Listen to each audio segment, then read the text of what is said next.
All right, everybody, good afternoon. Thank you all for coming. My name is Emma, and I'm going to kind of be talking about this question up here and wanting to answer this question, who heals the heroes after the storm?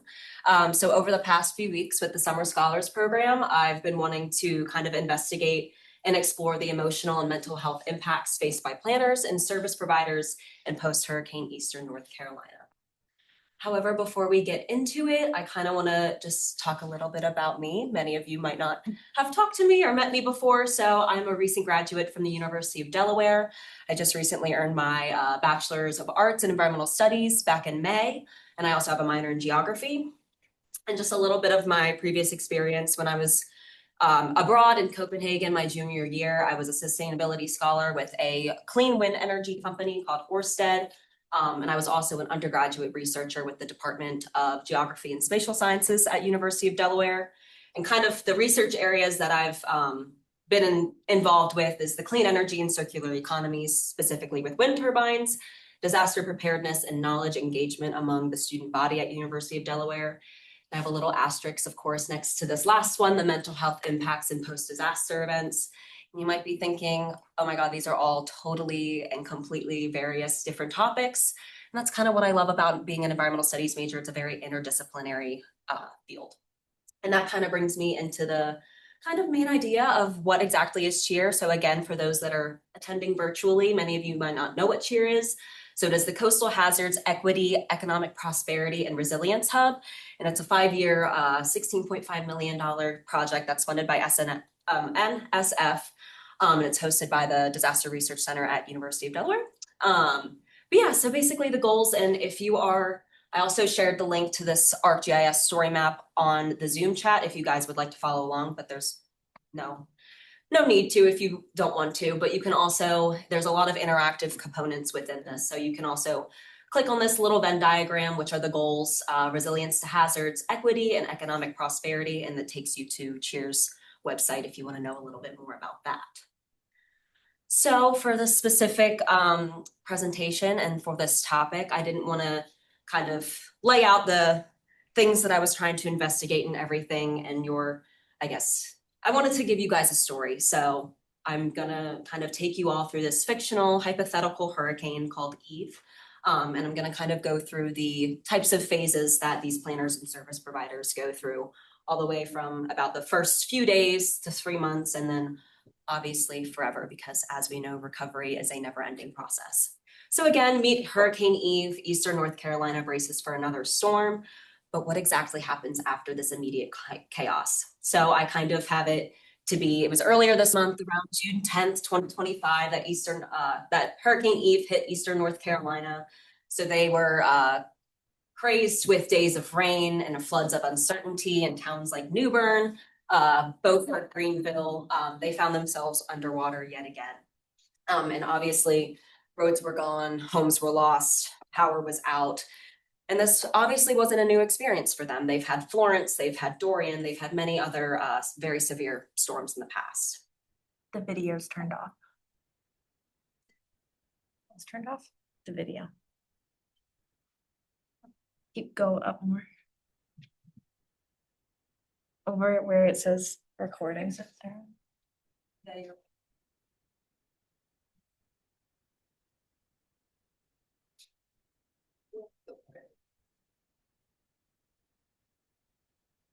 Oh no. Okay, hopefully that wasn't for long. Sorry about that. So again, this is Hurricane Eve's hypothetical storm tracker, June 10th, 2025. So again, obviously, many national news outlets came in for this storm. They were focusing on the landfall. They were focusing on all the debris that flew everywhere. And they were focusing on this, yet a quieter crisis unfolded afterward. Local planners, nonprofit staff, and public servants, they got to work. Oh.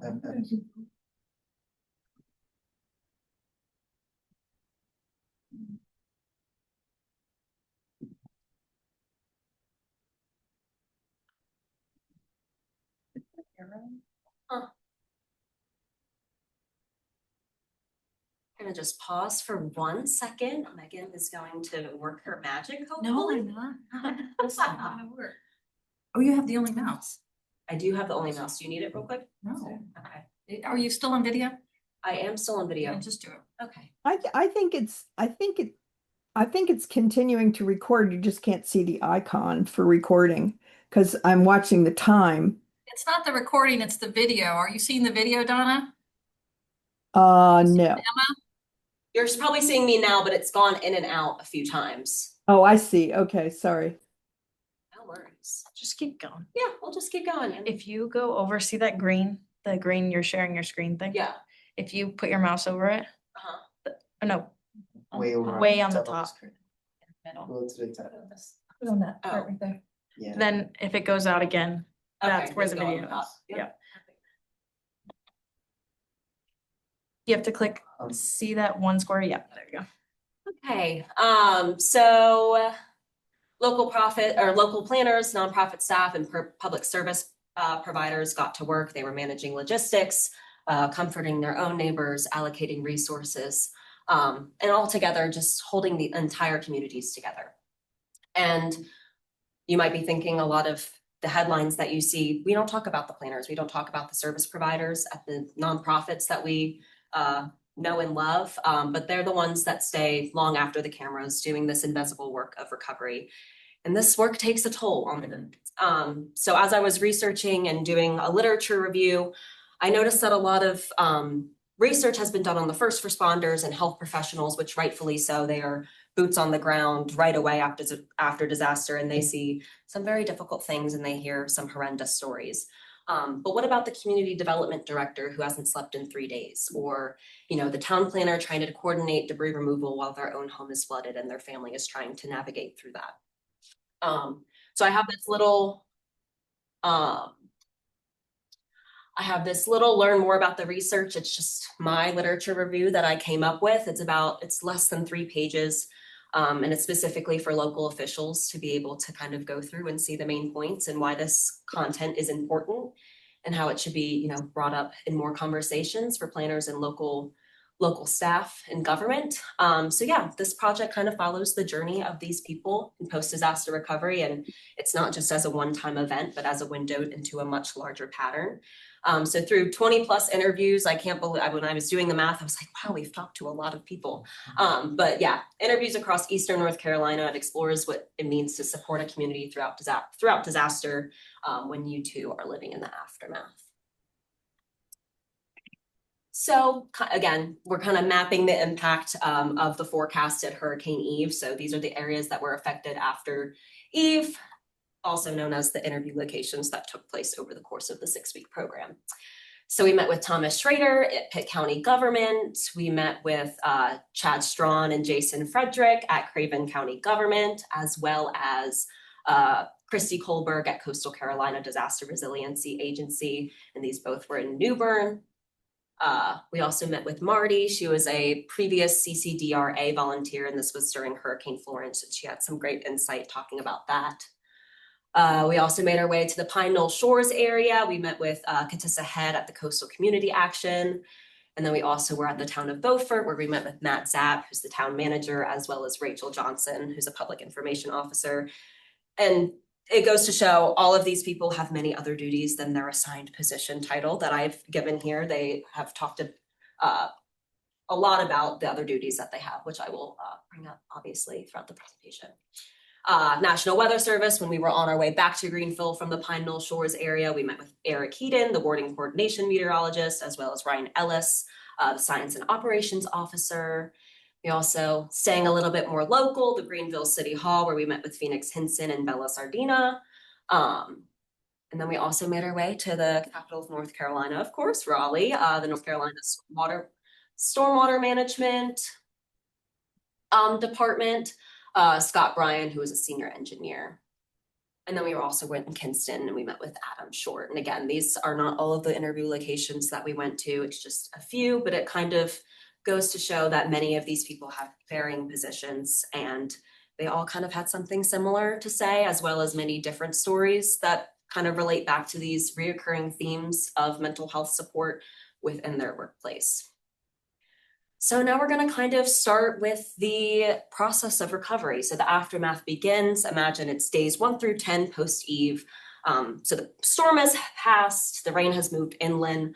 But again, in towns like Beaufort and Greenville, the phones are ringing nonstop. Streets are underwater, shelters are overwhelmed. And all of these staff members are making decisions that can affect many, many people's lives.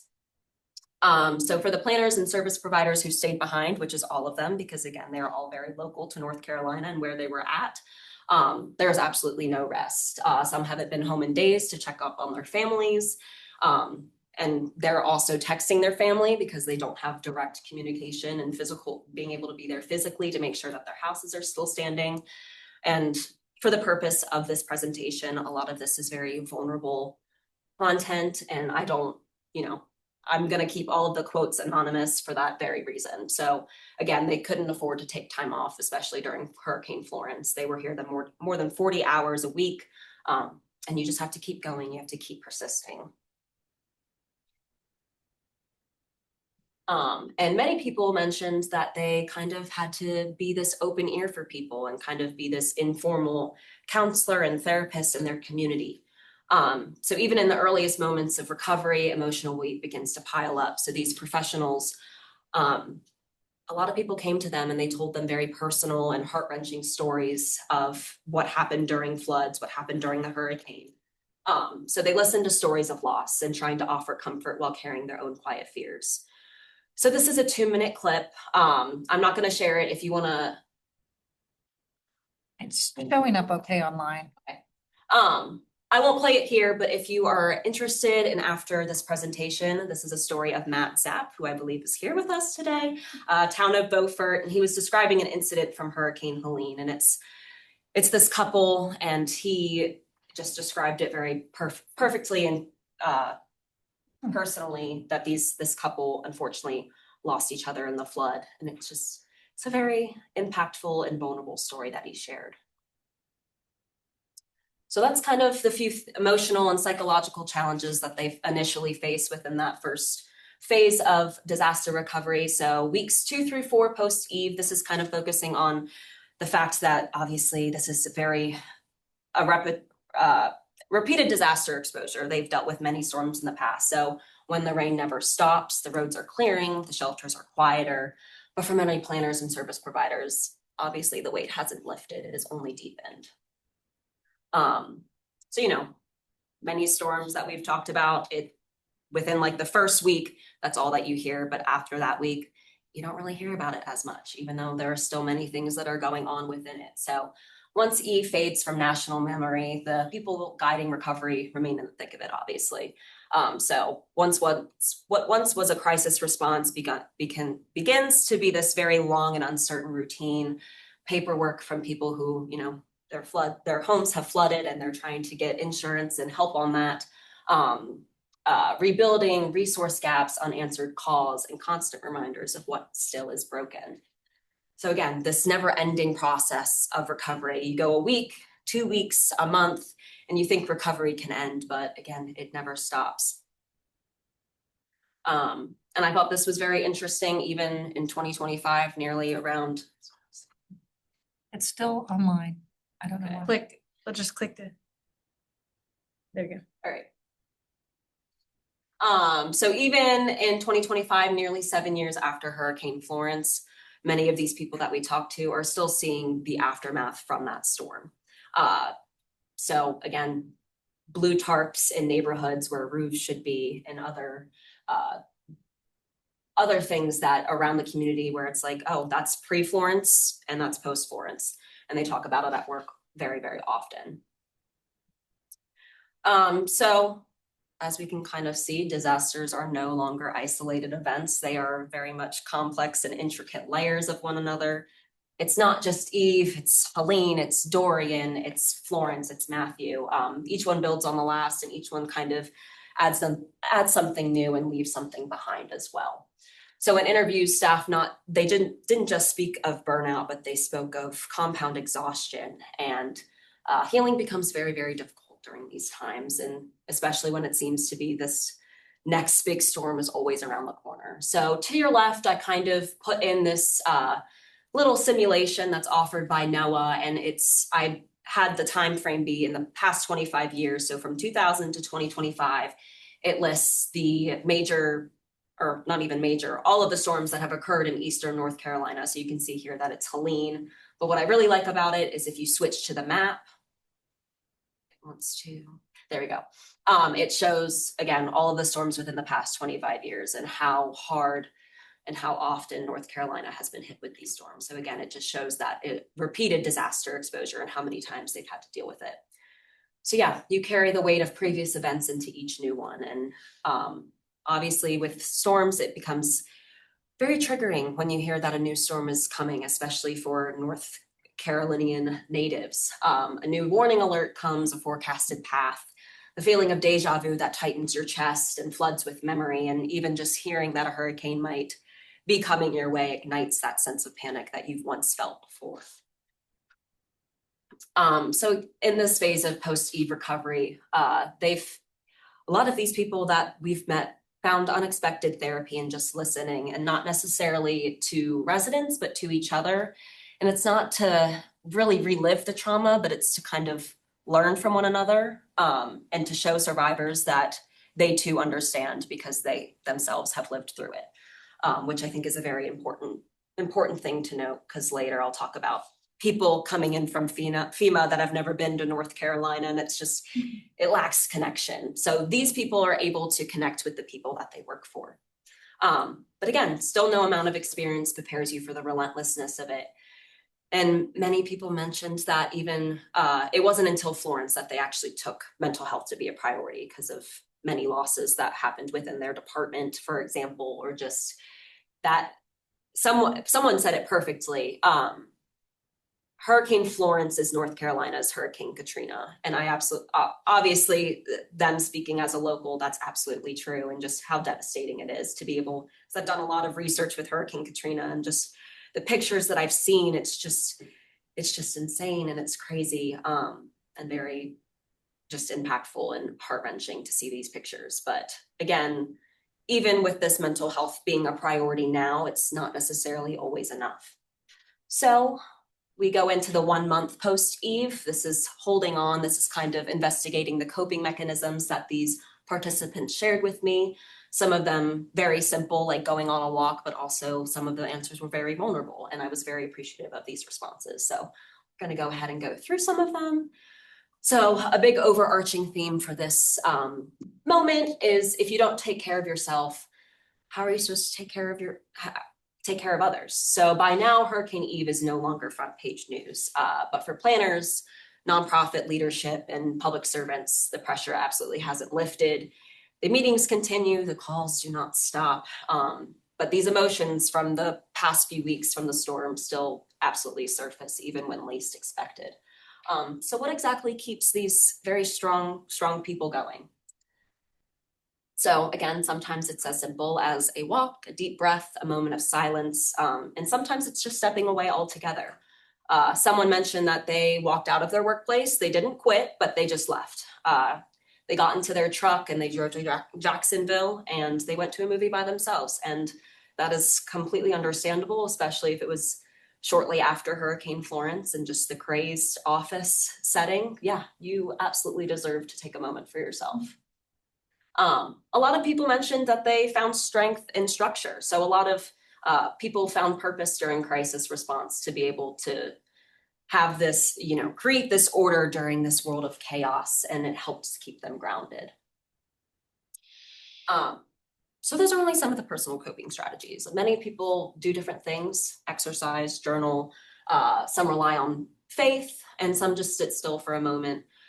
However, all of them, every participant that I talked with, they emphasize the importance of setting work-life boundaries, even if imperfectly. So again, Hurricane Florence, people know that they need to check in with themselves, because you can't keep going and be expected to still be able to persist in this type of work. You need to check in with yourself, take time for yourself. And she said, just hanging out with my dog usually fixes me, and I loved that. They also emphasize the importance of team support. So colleagues who notice when you're not okay, who cover for you, and who let you leave the room without judgment is is great. It's very, very important and imperative in times like this to have a very supportive staff. So a lot of National Weather Service in particular, they have many regional offices and they covered for one another after Hurricane Florence. But coping isn't always necessarily clean. Several interviewees alluded to this, to substance use after storms, and of course not to celebrate, but to unfortunately numb. These stories were often shared quietly, but honestly, and again, I really appreciated the vulnerability participants were able to share with me. So again, this work is absolutely, it's not just exhausting, it's incredibly consuming. And if you don't have the proper access to mental health care, you're gonna kind of reach for with what's within arm's length. But still for many, the reason they persist is bigger than the pain and it's rooted in purpose.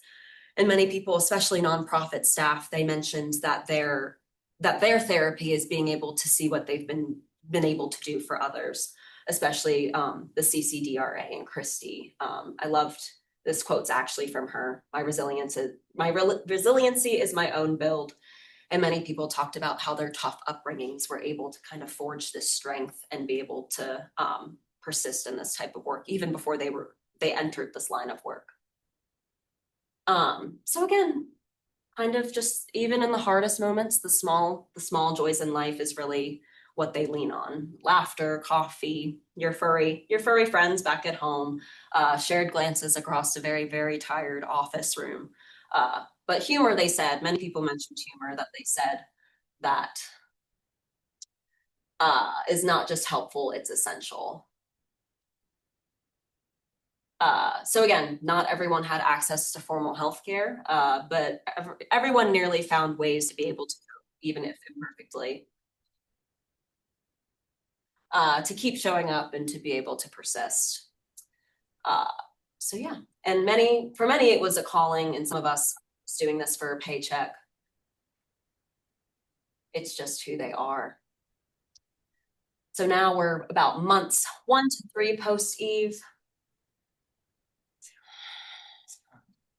Months 1 to 3 post-Eve, and this is help for the helpers. So I'm kind of wanting to investigate the support gaps or the support systems and the gaps that exist. So someone mentioned that there's a hotline, but that's not the same as someone coming into your office. Of course, the hotline is not always available, or it's not going to always kind of meet the expectations or needs that you want from that service. So as recovery, settles into this rhythm, the people holding it all together absolutely begin to feel these cracks, because this stress and these feelings that begin to pile up, it compounds. And for many planners and service providers, there's unfortunately still no clear path to emotional support. However, throughout our interviews, many participants mentioned EAPs, which are employee assistance programs. But again, not everyone had access to them. And I kind of noticed the gap between like local government and nonprofit organizations. So and to the right, the percentage of entities offering EAPs. So 73.3% did offer that, which is great. But again, 26.7% did not.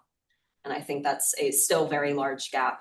And even if they aren't perfect, they should still be offered to everybody. So again, yeah, many, even if they did have access to them, they felt that they weren't enough or they weren't responsive to the specific pressures that they were feeling. This is I was very surprised to hear this. So in this person's 12 plus years at 3 different government agencies, there has never been a priority for the workplace for mental health services for anyone outside of police or fire. And that kind of just relates back to my point back at the beginning, that there's tons of research and there's tons of resources for these first responders, but not for planners or local government staff. So yeah, this lack of parity felt very personal. They were also, in a way, still first responders. They were boots on the ground. They were boots on the ground workers. They were helping clean up flooded homes. They were still answering calls, and they were rebuilding entire neighborhoods. But no one was necessarily checking on them. However, meanwhile, in places like Craven County, change is absolutely beginning. Chad and Jason noted that mental health services now include 8 free therapy sessions per household, not just for them, but for their entire families, which was very great to hear. And again, it's a huge step forward. But these services didn't even exist until after Florence for county staff. So they're still the exception. They're absolutely not the norm. And they mentioned that they would use it, no doubt, but it wasn't there for them when they really needed it. I'll make sure this is fixed after the presentation. But in New Bern, where official resources were overwhelmed, the CCDRA kind of stepped in with a grassroots model. And this is what's supposed to be shown here. The previous CCDRA volunteer that helped with Hurricane Florence, they kind of created the Emotional and Spiritual Care Committee. And this document was supposed to kind of be a information guide for the volunteers that were leading these peer facilitated information sessions. And again, they're created by these volunteers, and they were retired psychologists and health professionals, which I think is very important for that input and for the specific needs of a service like that. And I think it was really important that it mentioned that these are not religiously affiliated, these are not clinical, these are not formal health sessions, but they were simply compassionate. And for many, that was enough. And they wanted to try to create these, spaces where people could just stay standing, even if just barely. And again, this kind of informal support, it was community-based, deeply relational, and built on trust, like Yvonne was talking about earlier. It was often more effective than the hotlines and pamphlets that were offered at these organizations and entities. So again, peer debriefings, informal check-ins, moments of shared reflections. That's what they had at the time, especially pre-Florence, and that's what worked. And again, I kind of mentioned this earlier, there are still structural inequities showing up everywhere. So FEMA officials rotated in and out of these communities in Florence, often lacking the local connection that gave their work deeper meaning. One interviewee actually noted how difficult it was to see this, because not that these FEMA officials were being ignorant anyway, they were just simply doing their jobs, but the people that the FEMA officials were helping, they couldn't trust them because they had no local knowledge or no cultural knowledge of where they were living. And it felt ingenuine, the FEMA officials to these community members. So yeah, there's a big difference between being deployed into a disaster and living in just the one that hit your own neighbors.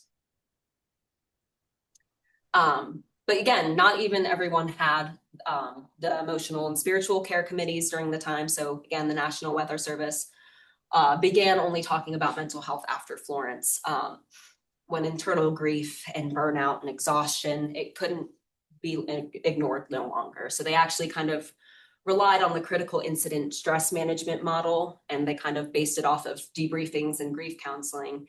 And they also shared with us that they had lost a team member during Hurricane Florence. So these were very, very crucial and imperative for them to be able to use.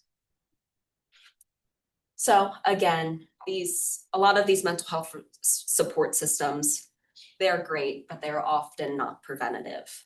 So while the check-ins, the peer debriefings, they do help, many planners still wish for more. So on-site therapists, consistent access, especially in regarding to EAPs, training and emotional preparedness. A lot of these people that are in this line of work, they weren't psychologists before. They didn't get their degree in psychology, so they have no idea how to navigate a situation where someone's telling them a story and how they're unsure of how to respond. So they would love training in emotional preparedness. And finally, a culture that values recovery, but not just for the places, but for the people.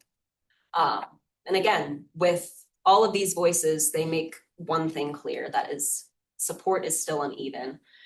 Again, many people are trying, others are just beginning. But again, most of these people are still trying to catch up on the emotional realities that their staff have been quietly carrying for years. So the people that are doing the help need help too, and they absolutely deserve systems that don't force them to figure it out alone. So advice for the next wave, 3 months post-eve and beyond, because again, recovery is a never-ending process. It doesn't just stop 4 months post-disaster.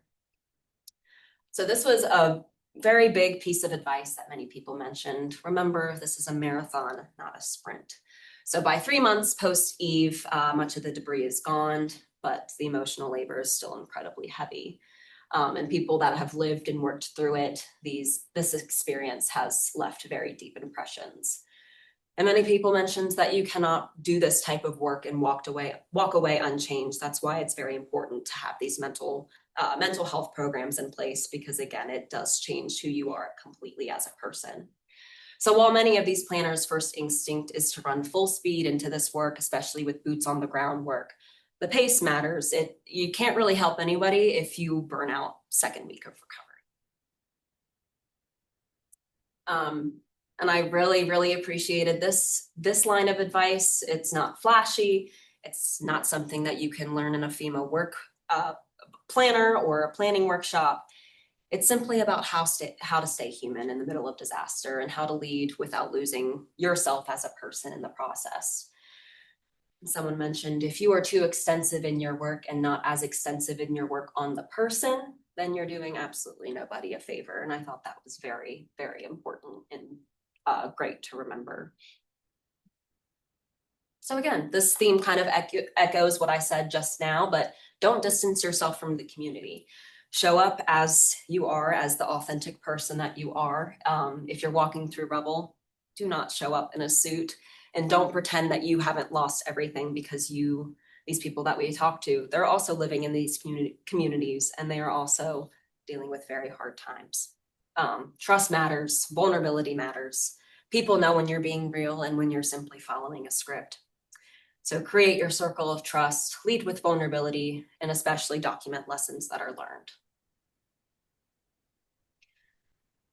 A lot of people, mentioned the fact that it is okay to fall apart. You are going to fall apart after disaster. Even if you have the best support system in the world, you are still going to fall apart. But as long as you have the space to rebuild, that's what's important. So again, the Emotional and Spiritual Care Committee that was what it was built for, a place for responders, volunteers, staff members, anybody who came in to be able to just exhale and breathe. So again, it was a sensitive space, and they wanted to recognize that falling apart doesn't help rebuild a community, but they wanted to create the space where they can kind of persist and go after it. So this is kind of one of the last sections that I have. So again, this ArcGIS story map is kind of targeted for local officials. We actually talked with the state representative, and they were very supportive of this type of work. So maybe if they're listening in today, this is for you. The people that are featured in this story are not